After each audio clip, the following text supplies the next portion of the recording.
Hello, everyone. Welcome to Kiki and Kibbit. It's me, Mary. Yes, it's just me for now, and I am here to recap the 90 Day Fiancé B90. It is a new season, everyone. I am so happy.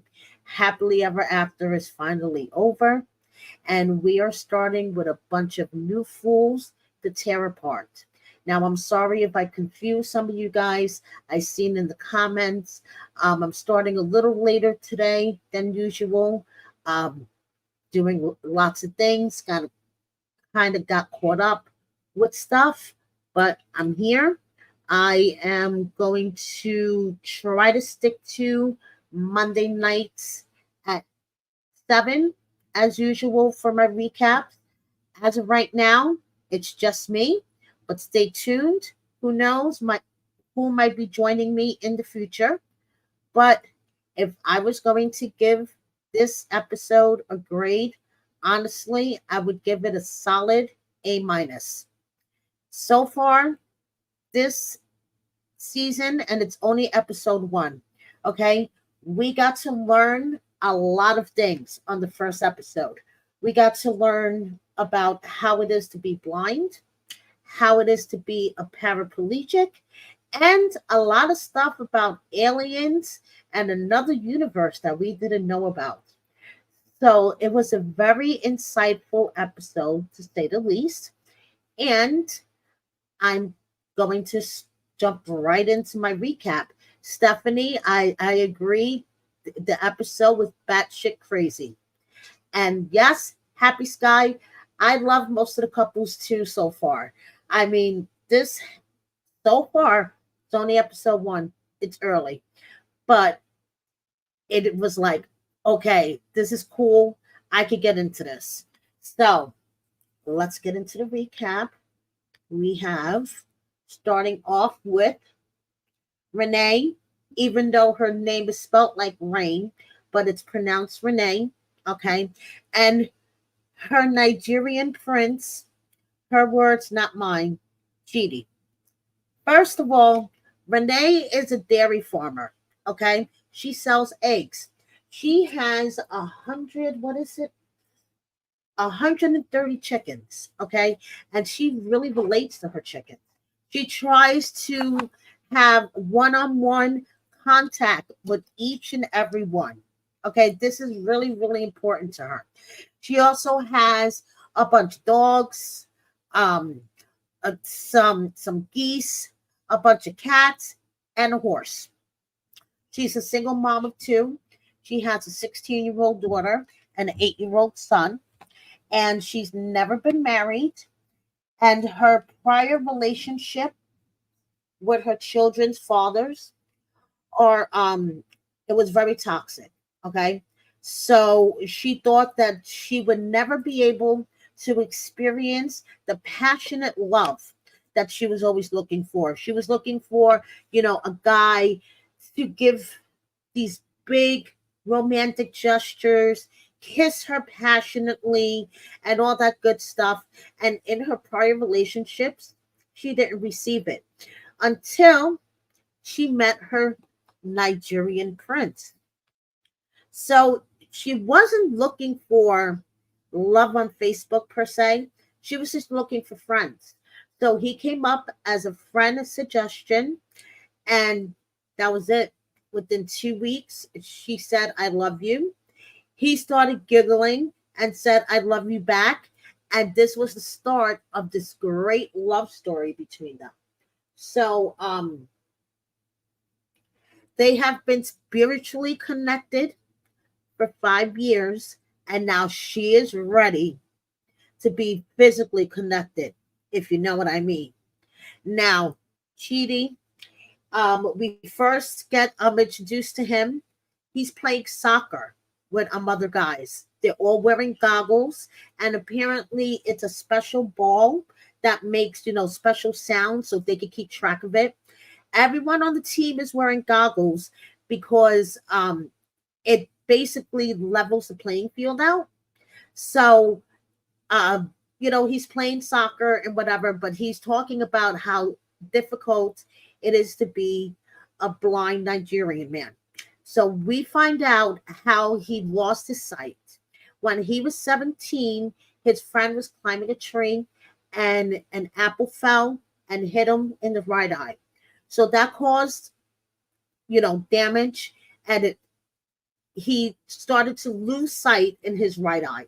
So because of the sight deterioration in his right eye, one day he tripped and fell and he hit his left eye onto a wooden desk. And that was pretty much it. He's lost sight in both of his eyes.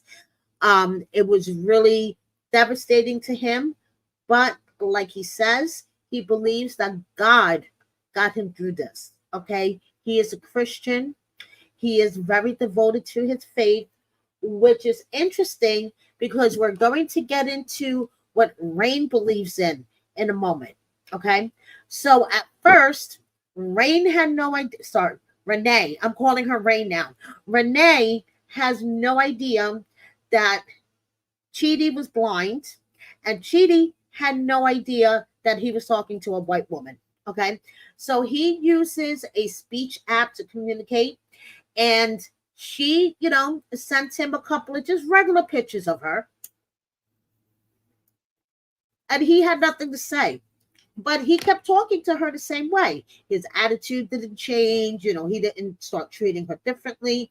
Because you see, Renee, she has a body image problem. Okay, she's very self-conscious. She doesn't like the way she looks. And having a blind partner is actually a big turn on for her. But we're going to get into that in a minute. So she sends him a couple of pictures. He didn't respond. Then she sends him a booty picture.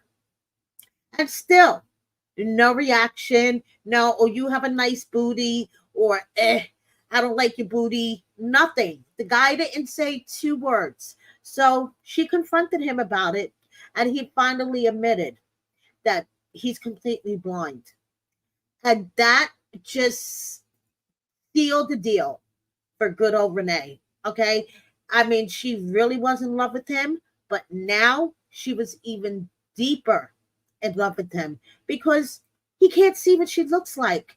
So she could be free, walk around naked out of the shower and not be embarrassed. But we'll get into that in a second.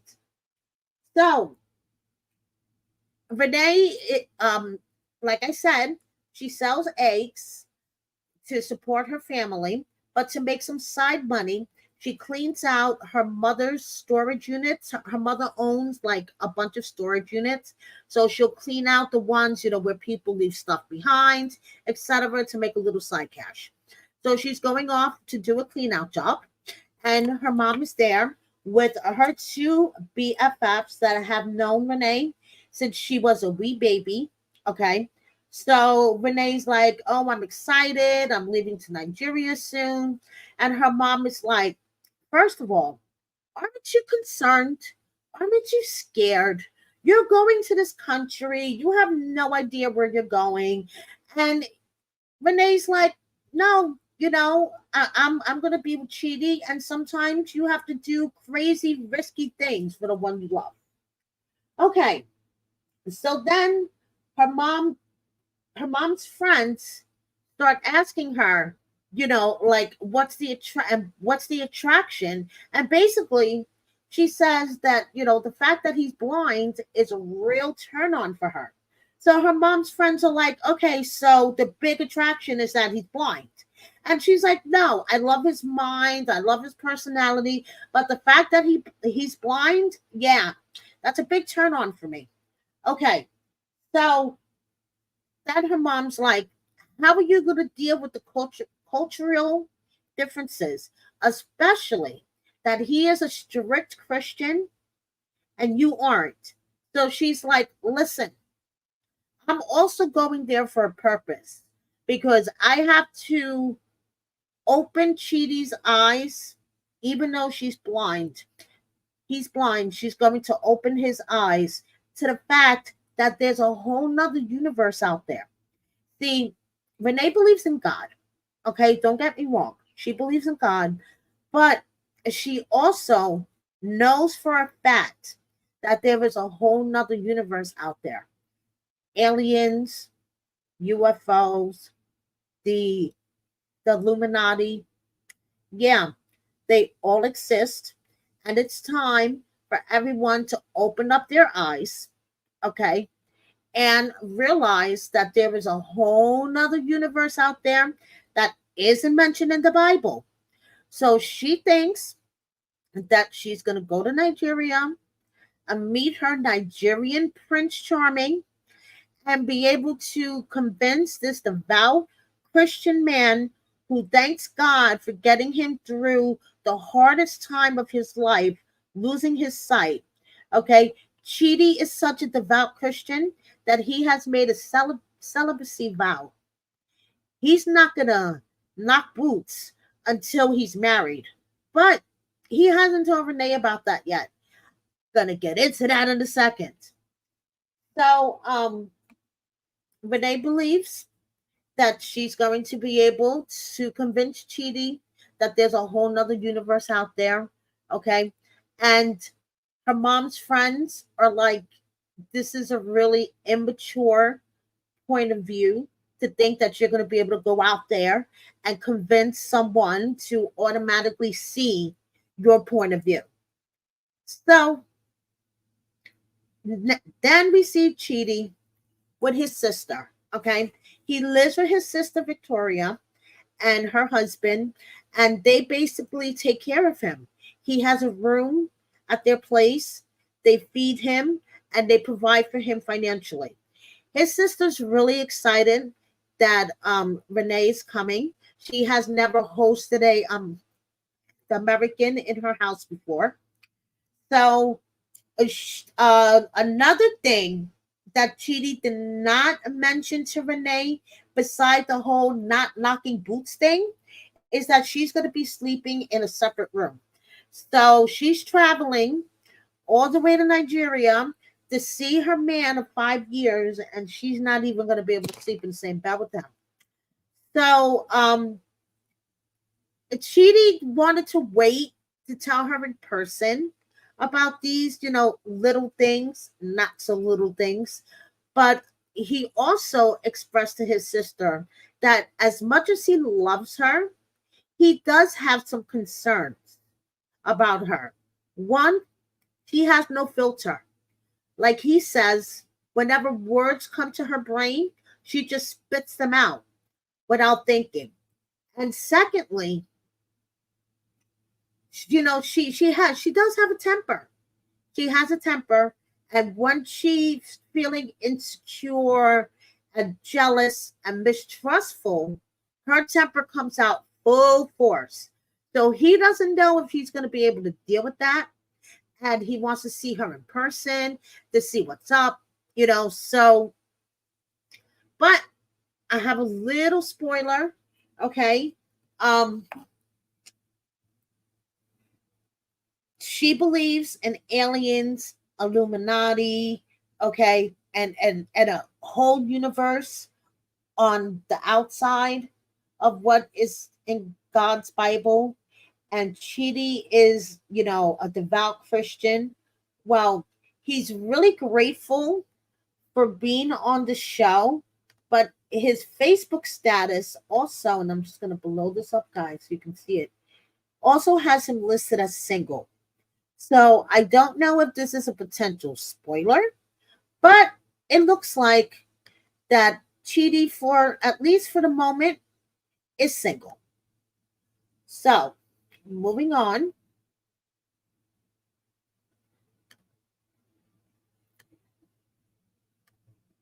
We have Loren and Faith. Now this one is quite interesting, if I may say so myself. So, oh yes, that was the other thing I forgot that we learned about during this episode. We also learned about female penises versus a male penis, but I'll get into that in a second. So he's a drag queen assistant. He lives in Nevada. He lives in Vegas. Okay. What is a drag queen assistant, you may ask? Well, he makes sure that they look good. I like the drag queen say he makes sure that they're all zippered, their shoes are zippered, their wigs are on. He buys them drinks. The drag queens consider him the glue of the family. Without Loren, they would be a hot mess. Um, Now, Loren, as a kid, he grew up in Washington State, where he says that the image of masculinity is very stereotypical, like the manly man. And he was never the manly man. So he was called, the gay kid, the weird kid. But at the age of 7 or 8, he realized what he really wanted to be with was a trans woman, okay? Preferably with a penis. And, he says that having a penis is much more fun. You could do things with a penis, and it's different than a male penis. So the producer asked him, "Well, what do you mean?" And he said a female penis tastes and smells differently than a male penis due to the hormones or maybe the way that they take care of their privates. And it's a whole different energy. And I said, you know something? I'm going to file that under things that you learn every day. You learn something new every day. And that was one of the things that I learned yesterday. Okay. So he is going shopping with his friend Esther, who used to be an ex. Esther says she's simply not his type because she has the boobs, but she doesn't have the penis. Okay, so they're better off as friends. So he's going corset shopping with her. Esther picks up the bill for him because guess what? He's fucking broke. He is broker than fucking broke. And he is basically using all of his saved money to move to the Philippines, okay, and hope this all works out for the best so he could permanently stay there. Sounds like a great idea, but he didn't tell Faith, who he met on a Filipino dating app, and he's been talking to her for 4 months, okay? Mind you, 4 months also seems to be a common theme with some of these couples, and I'm going to get into that more later. So he hasn't told Faith that he's broke as fuck. Did I mention that he's homeless? Oh, yeah, he's homeless. He's couch surfing, okay? He either stays with his best friend or with an ex here and there, which also leads to the other thing. Did I mention that he doesn't believe in monogamy? Oh, yeah. Loren doesn't believe in monogamy. He's a real sexual person, okay? And he believes that there's 2 different types of sex.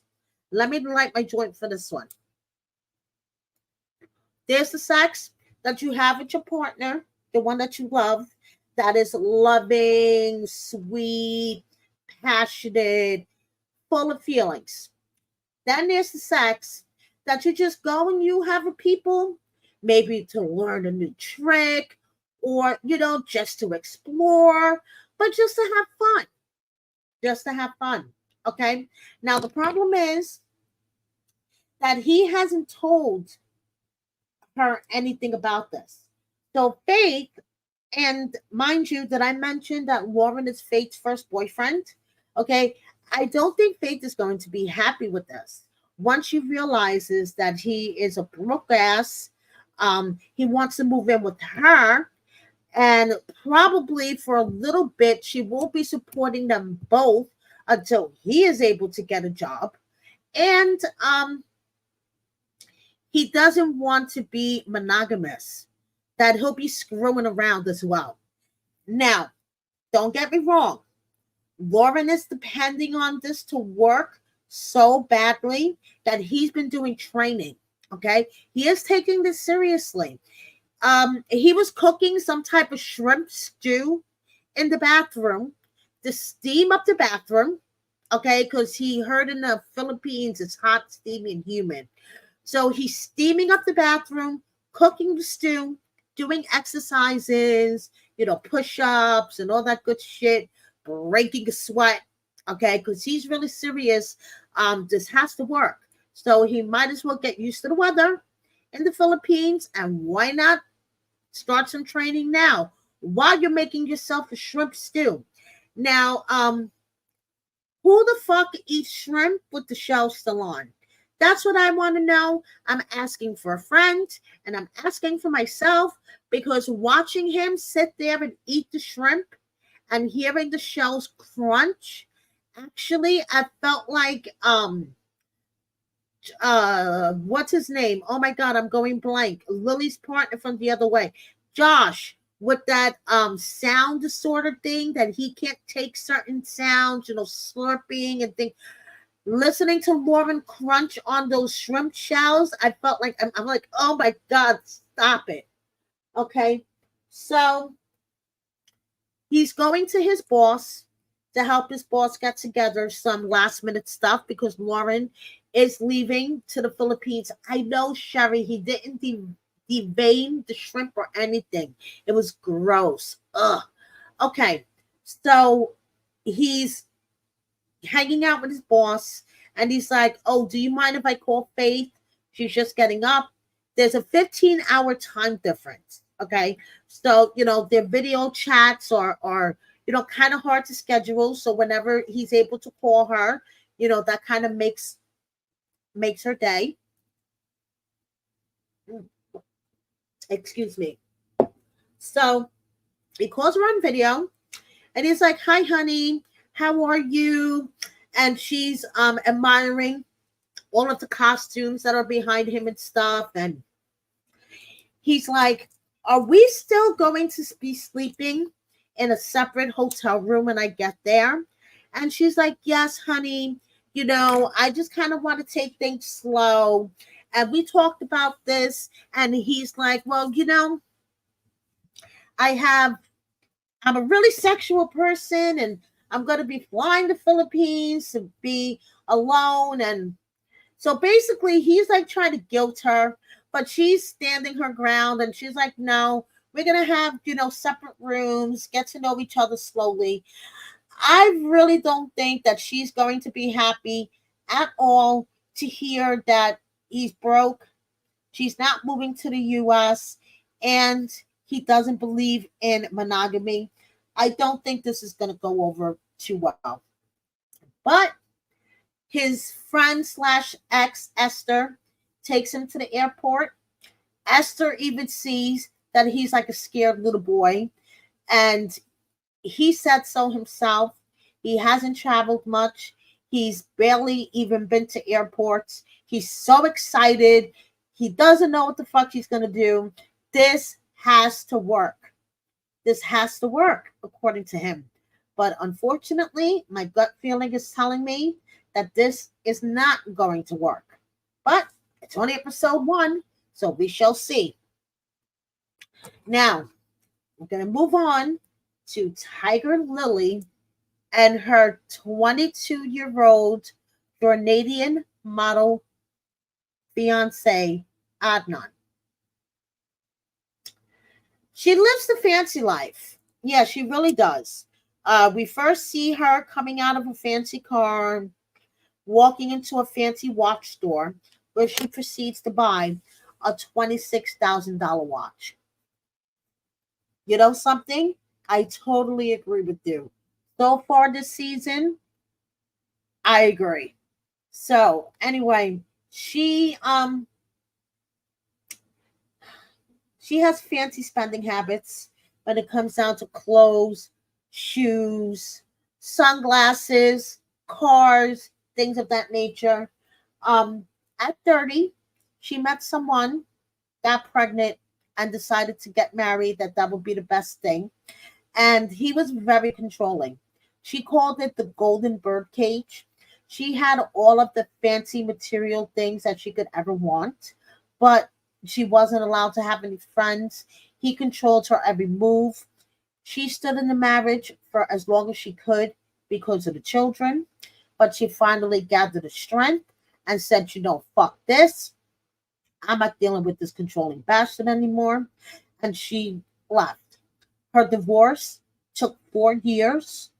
It was basically Chinese water torture, but she got, what she wanted, and her children are very, very well taken care of. Very well taken care of. If she could afford to buy a $26,000 watch. Just saying. Okay, so after her nightmare of a divorce, she swore that she would never date again. And that is all, you hear that line come out of so many cast members' mouths. I just roll my eyes at this point. So she swore she would never date again. But then she found Adnan on social media. And she said, oh, hello there. Okay. So basically, she, falls in love with this guy who she's been talking to for 4 months, mind you. Okay, you see what I mean, guys, with the 4 months being a common theme throughout this. So she's been talking to this guy for 4 months, and she decides that she is not only going to go to Jordan to see him, not only she's going to go to Jordan to see him, she is going to marry him on the same day. Okay, that the same day that she arrives there, she's going to marry him because he's a strict Muslim. He can't be in the same room. He can't kiss, hug a woman. They can't even be in the same room without having somebody accompany them because they're not married. So the first day that she gets there, she's going to marry this guy. Now her friends are throwing her a bachelorette party, but they think she's fucking crazy. Okay? Now, because her ex was so controlling, her friends are what she calls her service providers. Her friends are people like her hairstylist, her injector, her lash girl. You get where I'm going, okay? So two of them are coming with her for moral support and to make sure she looks good at all times. Now, I was thinking this, her hairstylist is a gay male. He is going to travel to Jordan. I'm like, that's interesting. And then I was also thinking, why, besides the fact, he's a strict Muslim, Adnan is insisting that they get married the first day. Does this have to do anything with the fact that Tigerlily has lots and lots of money? It seems like. Is she doing a prenup? Is she protecting herself? Is she protecting her children? I'm like, she doesn't even know this guy. 4 months, and she's gonna go there and marry him the day she meets him. Which is also reminds me of Aladdin and Laura from a couple of seasons back, because he was also a strict Muslim, and according to him, they had to get married the day that they meet, or they wouldn't be able to be in the same room with each other. They did the whole same thing, marriage contract.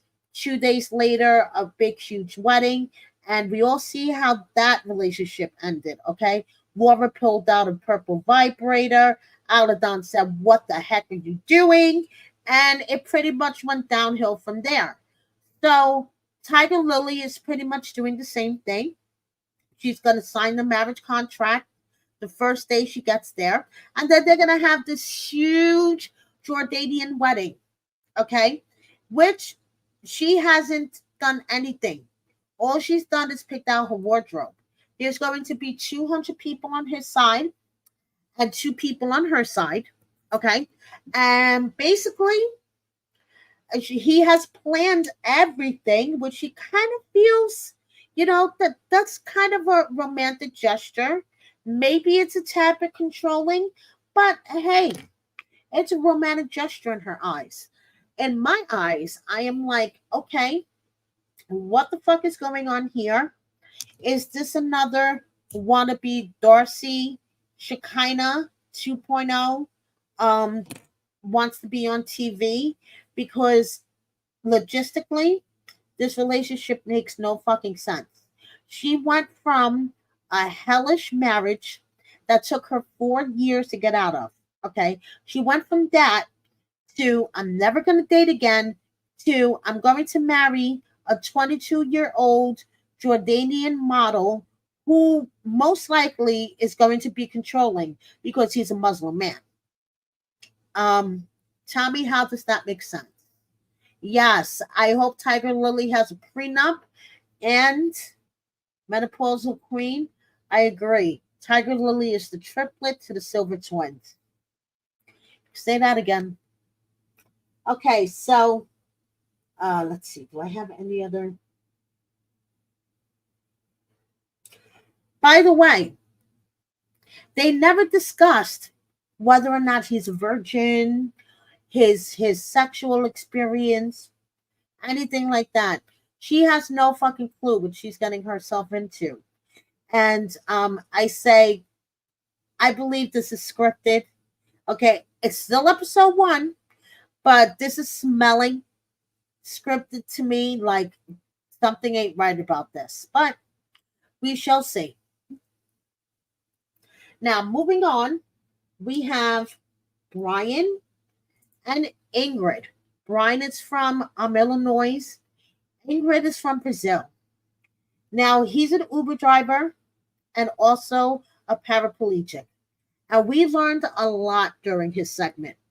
He showed his whole routine of getting ready, what it takes for him to get ready in the morning. And it's a lot. Okay, it's a lot. He's an Uber driver. Everyone loves getting into his car. He's one of those Uber drivers that talk your ear off. Um, Now the reason why he's a paraplegic is at 27, he was shot in the spinal cord during a carjacking. Okay. Now, he says he was coming home from work one day. There was 2 guys waiting for him. They walk up to him in his car. They're like, yo, get out of the car. I have a gun. He says at the time, growing up in the inner city, seeing lots of violence, lots of gun violence. 2 guys trying to carjack him didn't scare him like it should have scared him, but it didn't scare him. He thought he could take them on, try to grab them, get away from the situation. Instead, he got shot, and it changed his life forever. Okay, so he's showing his routine. His injury affected all 4 of his limbs. He could only feel half his arm, which means he can't grasp things as easily. But then when he thought everything was over, because his doctor told him you had to learn how to walk again, your hands are never going to function the same way again. He was introduced to wheelchair rugby, and it saved his life. Okay. Even though he admits that when he first saw wheelchair rugby, he was like, what the hell? This is not for me. I don't want to break my neck. But, it's pretty cool. He started playing. He made the American team, traveled to 10 different countries where he wound up in Brazil and fell in love with the country. Okay. Now, he finds that Brazilian women are more open to dating a man in a wheelchair, whereas in America, men in wheelchairs are kind of like the last resort. Brazilian women are a lot open to it. So he's had a couple of romances in Brazil that ended badly, a couple of failed engagements, and even a failed marriage. And did I mention that he's been married 4 times? 3 were American, and 1 was from Brazil. His first marriage was to his high school sweetheart, and they had a daughter, Brianna. Now, as for Ingrid, Ingrid is different this time. He knows it. He feels it in his bones that Ingrid is different. She's mature. She's funny. She's sweet. And she is gorgeous, according to him. Curvy, beautiful, blonde. And after 2 long years, He is finally going to Brazil to see her. He cannot wait to see her. He cannot wait to breathe the same air, to be able to kiss and hug her.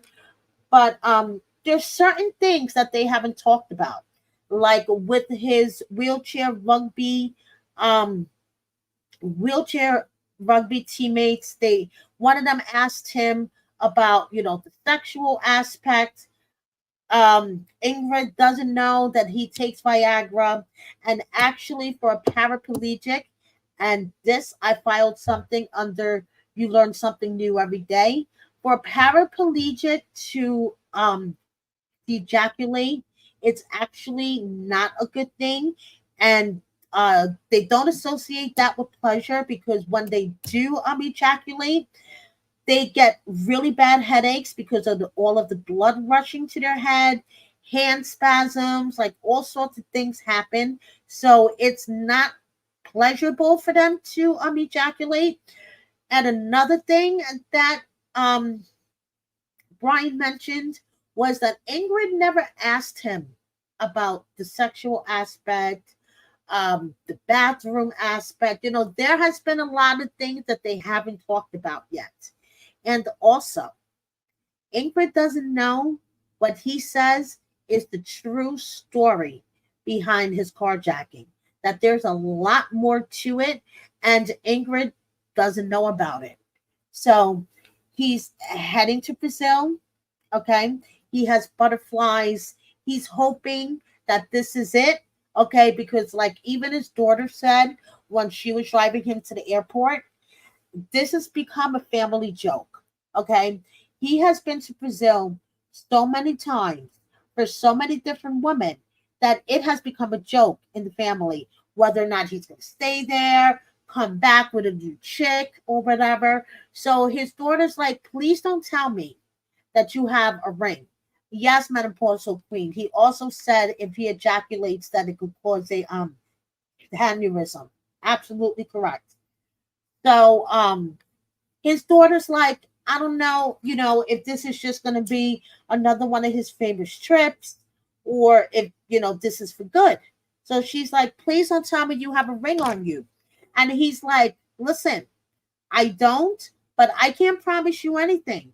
If she's if Ingrid is the woman that I want her to be, and this all works out, I'm not going to delay proposing to her, because I promised you that I wouldn't propose. So let's just see how things work out. But he's hoping that this is the last time he has to travel to Brazil. Okay, he'll put Viagra in every corner of the room to make sure that he's ready, but he's hoping this is the last one, because after so many failed romances, so many failed engagements, and even a failed marriage, he's getting old. He can't be doing this anymore.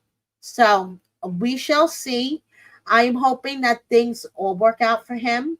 Okay, he seems like a really sincere, sweet guy. I want to hear the story behind his carjacking. So, hey, like I said, this first episode to me was pretty impressive. Okay, these seem like a great list of characters. As I say, because all of them are characters. You have to admit. So far, so we shall see what happens with episode 2. So, guys, don't forget, join me next week on every Monday. I'm going to try to stick to Mondays at 7 p.m. for my recaps. And stay tuned. I may have a special guest every now and then. Thank you so much for watching me. Please subscribe if you don't already. Hit the like button and share my video with a friend or 10. Thank you, everybody that watches me. And have a good night. Bye.